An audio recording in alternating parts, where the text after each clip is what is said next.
நம்ம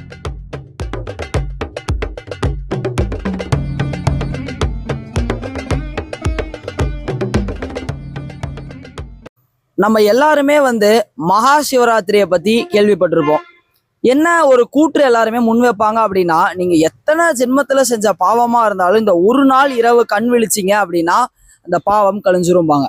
இன்னும் சிலர் என்ன சொல்லுவாங்க அப்படின்னா, 12 வருட மகா சிவராத்திரி அன்னைக்கு நீங்க அனுதினமும் கண் விழிச்சிங்க, சிவபெருமான அன்னைக்கு ஒரு நாள் தரிசனம் பண்ணிட்டே இருந்தீங்க, 6 கால பூஜையில இருந்தீங்க அப்படின்னா உங்களுக்கு உடனே முக்தி கிடைச்சிரும் அப்படின்னு சொல்லுவாங்க. இதெல்லாம் உண்மையா அப்படின்னு கேட்டா, ஒரு பாதி உண்மை, ஒரு பாதி நம்ப முடியாது. ஏன் அப்படின்னா, இந்த 12 அப்படிங்கிறது எதை குறிக்குது, 6 அப்படிங்கிறது எதை குறிக்குதுன்னு நம்ம தெரிஞ்சுக்கணும். எத்தனையோ வருஷமா நீங்க சேர்த்து வச்ச பாவத்தை ஒரே நாள்ல கரைக்க முடியுமா அப்படின்னு கேட்டீங்கன்னா நிச்சயமா முடியாது. ஆனா முடியும். என்ன நீ இப்ப ஆரம்பத்துல இருந்து முடியாதுன்னு பேசிட்டு இருக்கன்னு நீங்க நினைக்கலாம். ஆனா இதுதான் உண்மை. ஒரு செடியில ஒரு பூ பூக்கிறது என்ன ஆகும் அப்படின்னு பாத்தீங்கன்னா, முந்தின நாள் முட்டா இருக்கும், அடுத்த நாள் தூங்கி எழுந்திரிச்சு பாத்தீங்கன்னா அது விரிஞ்சிருக்கும். அது எப்ப விரிஞ்சது எப்படி விரிஞ்சுன்னு தெரியாது, ஒரு செகண்ட்ல அது விரிஞ்சிரும். ஆனா அந்த பூ விரியறதுக்கு ஒரு செகண்ட், கொஞ்ச நேரம் தான், ஒரு சனம் தான் ஆகுது. ஆனா அந்த பூவை விரிய வைக்கிறதுக்கு பின்னாடி எவ்வளவு பெரிய ப்ராசஸ், எத்தனை மாசமா நடந்திருக்குன்னு கொஞ்சம் யோசிச்சு பாருங்களேன். அதே மாதிரிதான் ஆன்மீகமும். ஒரு விஷயத்த ஒரு செகண்ட்ல அது நடந்துரும். ஆனா அது நடக்கிறதுக்கு பின்னாடி எவ்வளவு மிகப்பெரிய வேலை இருக்கு அப்படிங்கிறத நம்ம தெரிஞ்சுக்கணும். இந்த மகா சிவராத்திரி எவ்வளவு சிறப்பு வாய்ந்ததா இருக்கோ அதே மாதிரிதான் மாதம் வரும் சிவராத்திரியுமே மிகவும் சிறப்பு வாய்ந்தது. இந்த ஒரு விஷயம் இது வரைக்கும் நிறைய பேருக்கு தெரிஞ்சிருக்காது. இந்த பிரபஞ்சம் நம்மளை ஆன்மீகத்தோட அடுத்த நிலைக்கு எடுத்துட்டு போறதுக்கு 365 நாட்கள்ல 220 250 நாட்கள் சிறப்பு வாய்ந்த நாட்களா தருது. இயற்கையாவே இந்த பிரபஞ்சம் நமக்கு தருது. இது உங்கள எத்தனை பேருக்கு தெரியும்? கேட்கவே வித்தியாசமா இருக்குல்ல? இந்த 220 நாட்கள்ல குறிப்பிட்டு சொல்லணும் அப்படின்னா ஒரு 48 நாட்கள் ரொம்பவுமே சிறப்பு வாய்ந்த நாட்கள். அந்த 48 நாட்கள்ல இன்னும் மகத்தான நாட்கள் அப்படின்னு பாத்தீங்கன்னா இந்த 11 மாத சிவராத்திரி, ஒரு மகா சிவராத்திரி. இந்த நாட்களை நீங்க சரியா உபயோகப்படுத்தி உங்களோட உள்நிலை வளர்ச்சிக்காக நீங்க எடுத்துட்டு போனீங்க அப்படின்னா இந்த பிரபஞ்சம் அளப்பரிய சாத்தியக்கூறுகளை உங்க கண் முன்னாடி கொண்டு நிறுத்தி வைக்கும். இந்த மகா சிவராத்திரி எப்படி சிறப்பு வாய்ந்ததோ, இந்த மாதம் வரும் சிவராத்திரியோ அமாவாசைக்கு முந்தன திதியில அமையப்பெறும். இதை எல்லாருமே நல்லா தெரிஞ்சுக்குங்க.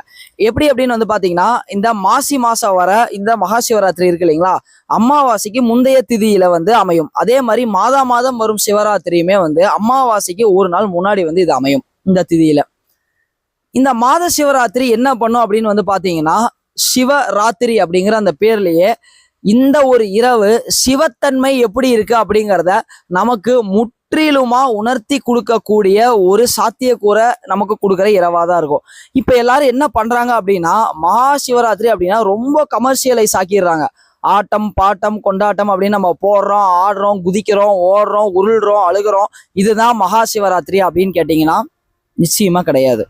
அதே மாதிரி தைப்பூசம் அப்படின்னு எடுத்துக்கிட்டோம் அப்படின்னா போயிட்டு சும்மா வேல் குத்துறேன், இல்ல நான் நடந்து போறேன், அது பண்றேன், இது பண்றேன். உண்மையான பக்திங்கிறது வேற, அதுக்குள்ள நான் போக கிடையாது. ஆனா பண்ணணுமேனு சில பேர் பண்றாங்க பாத்தீங்களா, அங்க வேலை நடக்காது. அப்போ இதுக்கு என்னதான் பண்ணணும் அப்படின்னா, கொஞ்சம் ஆன்மீகம் தெரிஞ்சவங்களும் கொஞ்சம் இந்த மகா சிவராத்திரியோட தன்மையை உணர்ந்தவங்களும் அன்னைக்கு ஆட்டம் பாட்டம் கொண்டாட்டத்துக்குள்ள போக மாட்டாங்க. இதுதான் உண்மை. நான் போய் கமர்ஷியலா அவங்க வராங்கன்னு நான் போறேன், இவங்க வராங்கன்னு போறேன். அன்னைக்கு நீங்க பார்க்க வேண்டியது சிவத்தை. சிவம்னா என்ன? உங்களுடைய ஆன்ம சுயரூபம். அந்த ஆன்மாக்கான ஒரு ராத்திரி தான் பாத்தீங்கன்னா இந்த சிவராத்திரிங்கிறத தெரிஞ்சுக்குங்க. இந்த 12 சிவராத்திரி நீங்க சரியா 11 சிவராத்திரியை கடைபிடிச்சு இந்த 12ஆவதா வர மகா சிவராத்திரி அன்னைக்கு கொண்டு நிறைவு செஞ்சீங்க அப்படின்னா உங்க வாழ்க்கையில நீங்க அளவுக்கு மீறின பாசிபிலிட்டிஸ் உங்களால பார்க்க முடியும். இது கேட்கறதுக்கு என்னடா வித்தியாசமா இருக்குன்னு நினைக்காதீங்க. இத நாங்க மகாரம்ல நிகழ்த்தியும் காட்டியிருக்கோம். 2025 2026 வந்த 11 மாத சிவராத்திரிகள்ல என்னோட ஸ்டூடெண்ட்ஸ் ஒரு நாள் கூட மிஸ் பண்ணாம நாங்க கொடுத்த அந்த சித்தர் வழிமுறைகள்ல வர பயிற்சிகளை முறையா கடைபிடிச்சு மாதம் ஒவ்வொரு பயிற்சிகள் இருக்குங்க இந்த 12 மாதமும். இது எல்லாத்தையுமே இவங்க எல்லாம் கோர்வையா செஞ்சுட்டு இந்த கடைசியா 2026 இப்ப மகா சிவராத்திரி முடிஞ்சது இல்லைங்களா, அன்னைக்கு அங்க கொண்டு வந்து கல்மினேஷன் வச்சிருந்தோம். அங்க வந்த இவங்களுக்கு வாழ்க்கையோட மிகப்பெரிய அனுபவம்னு நம்ம சொல்லக்கூடியது வந்து சிவம்னா என்னன்னு தெரிஞ்சுக்கிறது. நானும் சிவமும் வேறு இல்லை அப்படிங்கறத நிறைய பேர் வாயில பேசி மத்தவங்க சொல்லி கேள்விப்பட்டிருப்பீங்க. ஆனா உணர்வு பூர்வமா அதை உணர்றது அப்படிங்கிறது அவ்வளோ சீக்கிரமா வந்து சாத்தியமான விஷயம். அது வந்து ஒரு குதிரை கொம்பு மாதிரி. அதை பிடிக்கிறது அவ்வளோ கடினமான விஷயம். அந்த ஒரு விஷயத்த என்னோட ஸ்டூடெண்ட்ஸ் அன்னைக்கு அந்த மகா சிவராத்திரி அன்னைக்கு சாத்தியப்படுத்தி காட்டியிருக்காங்க. இது என்னைக்கு நடக்கும்னா, அமாவாசையில நடக்குமா, பௌர்ணமியில நடக்குமா, இல்ல அந்த திதியில இந்த திதியில எந்த திதியிலும் நடக்காது. இது நடக்கக்கூடிய ஒரே ஒரு திதி மகா சிவராத்திரி திதியில மட்டும்தான் நடக்கும்.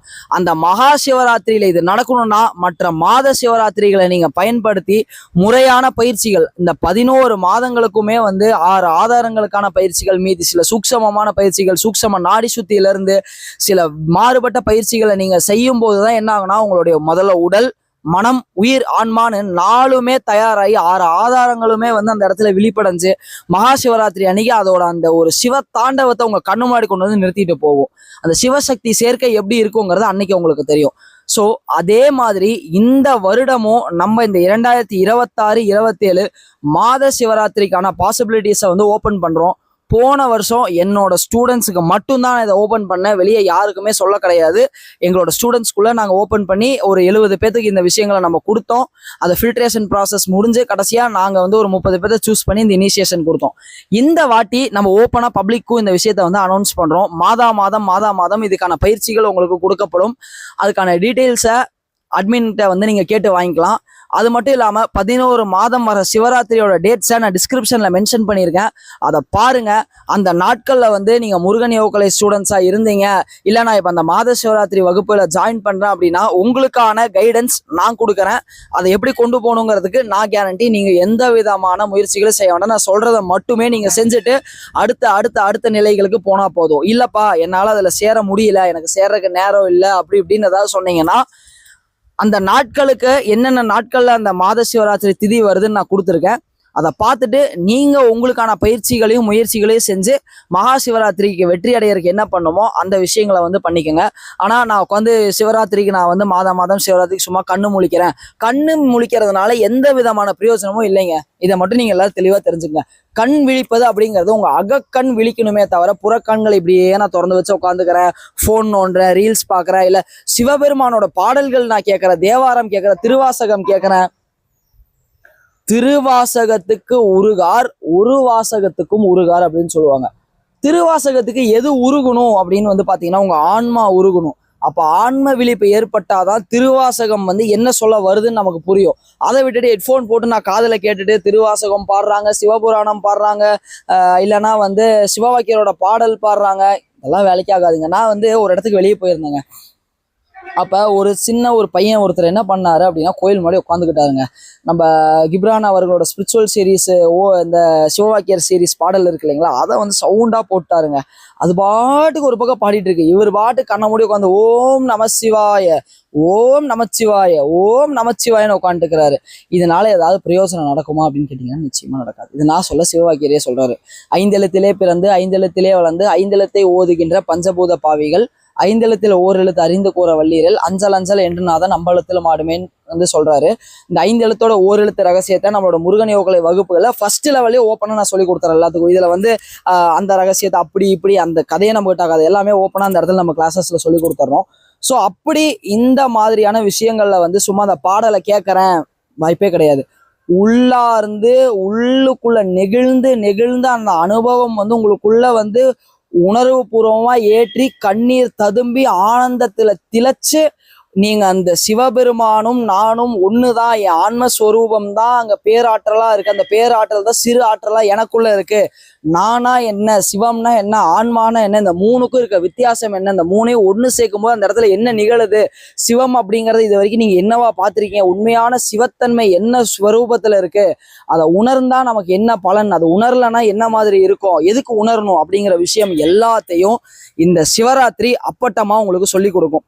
இந்த மகாரமோட மகா சிவராத்திரியும் சரி, மாத சிவராத்திரியும் சரி ரொம்ப மாறுபட்டது. மற்ற இடங்களை நீங்க ஆராய்ந்து பார்க்கும்போது விருப்பம் இருக்கவங்க உங்களுடைய ஆன்மாக்கும் மனதுக்கும் இதை நான் எடுக்கலாம், நீங்க சும்மா நான் போய் பார்க்கலான்லாம் வர வேண்டாம். இந்த இடத்துல நான் போறேன், இது எனக்கு கிடைக்கணும்னு இருக்கு, நான் இதை செய்யலாம் அப்படின்னு உங்களுக்கு உணர்வு பூர்வமா மனப்பூர்வமா தோணுச்சு அப்படின்னா தாராளமா அட்மினை கான்டாக்ட் பண்ணுங்க. அதுக்கான டீட்டெயில்ஸை கொடுப்பாரு. சும்மா சேர்ந்து பார்க்கலாம் வந்து பார்க்கலாம்னா உங்களுக்கு அனுமதி இந்த இடத்துல மேலோர்கள் கொடுக்க மாட்டாங்க. ஏன் அப்படின்னா ஆரம்பத்துல இந்த மாத சிவராத்திரியில சேரும்போது ஒரு கிட்டத்தட்ட ஒரு 70-80 பேர் சேர்ந்தாங்க போன வருஷம். நான் அப்பவே சொன்னேன், எல்லாராலையும் இதை பண்ண முடியாது. 11 மாதம் இந்த சிவராத்திரியை முடிக்கிறது சாதாரணமான விஷயம் இல்லை, அது மிகப்பெரிய ஒரு சவாலா தான் உங்களுக்கு அமையும் அப்படின்னு சொன்னேன். அப்ப அவங்க எல்லாரும் ரொம்ப அசால்ட்டா இது பண்ணாங்க. பட் ஒரு சிலர் தீவிரமா எடுத்துக்கிட்டாங்க. இந்த ஏனோ தானோ அப்படின்னு அசால்ட்டா சேர்ந்தவங்களால முழுசா கண்டினியூ பண்ண முடியல. சில காரணங்களால சில டெஸ்ட்டும் நம்ம வைப்போம். ஆனா இதெல்லாம் தாண்டி ஒரு 30 பேர் நின்னாங்க பாத்தீங்களா, அவங்களுக்கான ரிசல்ட் அந்த மகா சிவராத்திரி அன்னைக்கு அங்க கிடைச்சது. சிவபெருமானோட அந்த சூக்ஷம தரிசனம் எப்படி இருக்கும், சும்மா கண்ணுமடி சடா முடியாத நிக்கிறாரு நந்தியில, அதெல்லாம் கிடையாதுங்க. உள்ளுக்குள்ள ஆன்மீகத்தோட யோக மார்க்கத்தில் ஞான மார்க்கத்துல சிவம் எப்படி இருக்குமோ அந்த உணர்வு நிலையை அவங்களுக்குள்ள ஒரு பதிச்சுட்டு போனாரு அந்த சிவபெருமான். இது அன்னைக்கு நடந்துச்சு எல்லாத்துக்குமே.